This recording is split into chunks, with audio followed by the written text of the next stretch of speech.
If somebody said the word Getafe out loud to you, what would be the first image that flipped into your head?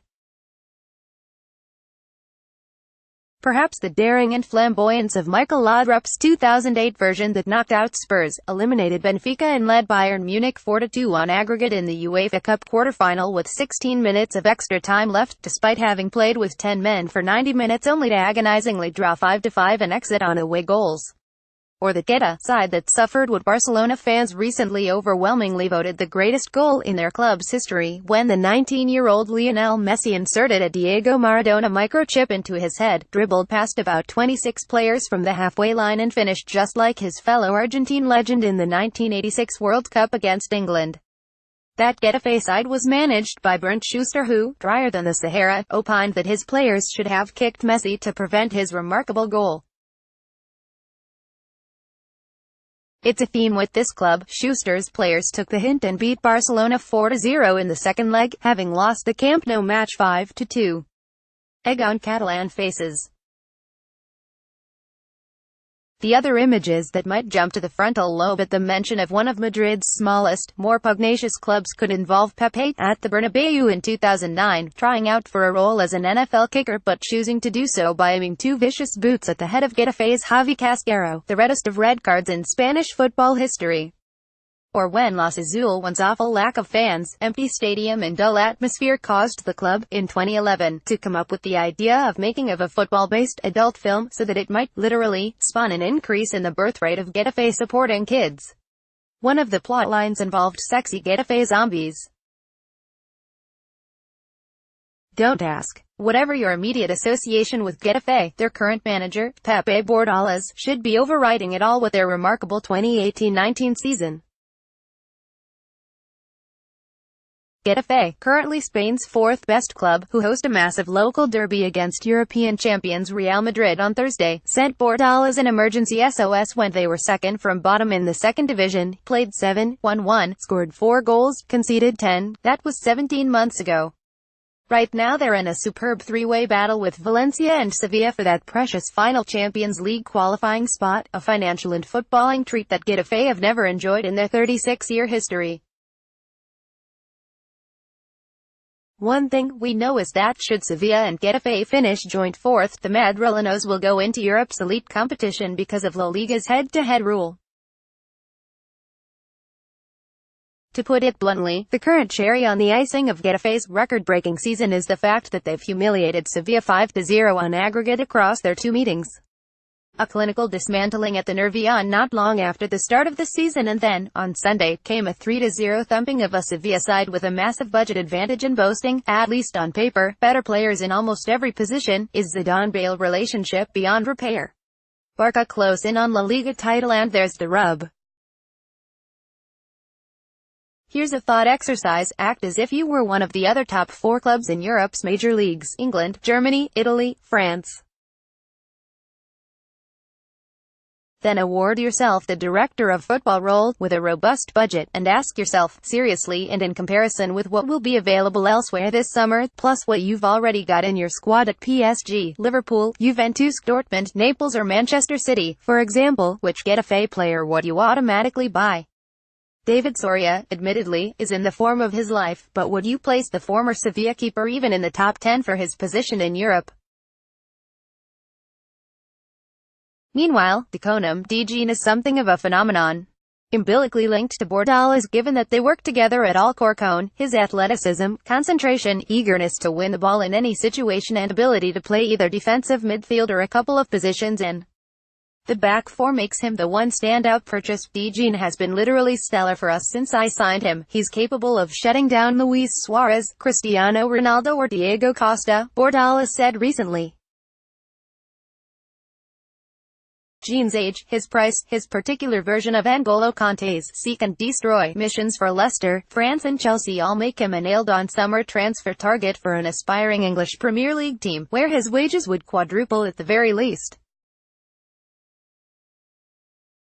To me, how Getafe persuade him to stay could well be the Gordian knot of the entire summer market. After those two, I think every man in Bordalás' bunch of brigands is a footballer who stands out only for his exceptional ability to play within this unit. There will be those who make a case for Amathidu, but he's started just 13 times and has been absent with injuries since December, and for Francisco Portillo, despite the fact that there is a plethora of midfielders around La Liga who are at or above his level. What's really beautiful about this squad, or more particularly the team, is that the whole is greater than the sum of the parts. It's very rare, almost unheard of, in modern football. They really shouldn't be this good. So, while it's actually the team that wins the points, and while there are lovely cameo roles from Jorge Molina, Jamie Mata and Angel up front, plus Damian, take no prisoners, Suarez, I think we can argue that it's Bordalás who is the central star of this era. He's the guy, in this setup, most rival clubs would most like to sign. Bordalás's team plays a 4-4-2 formation with almost no variations. Or, at least, none since promotion, because the 55-year-old, he looks much younger, is a coach who adapts his system to the types of footballers he possesses. Getafe came up from the second division using a 4-2-3-1 playing structure, and his team is, to put it mildly, robust. I have no qualms about saying that the reason they regularly top the European chart for fouls committed is tactical in nature. Getafe are not a team of thugs. They don't go out to intimidate or injure, rather, they just don't like their opponents to find a playing rhythm. And if the rigid, sometimes smothering pressure with which opponents need to cope is somehow punctured by a rare attack, then a little clip, nudge or shirt tug is just part of the Getafe repertoire. Bordalás is intense. Players are intense. Something about him, the tactical instruction, the man-to-man relationships he cultivates with his footballers, his complete dedication to the defensive organization of his team, is evocative of Rafa Benitez. Each of these two modern Spanish coaching icons starts with the micro, feasting on the most minute detail with each of his players, and builds outward from that. His coaching is hands-on and interventionist in nature. You'd better not treat it trivially or fail to learn if you want a starting place at the weekend. As a man, you'd be forgiven for thinking of Bordalás as the stereotypical Spaniard, at least the way many outside this country think of Iberian menfolk. He adores bullfighters. His individual hero is tennis legend Rafa Nadal.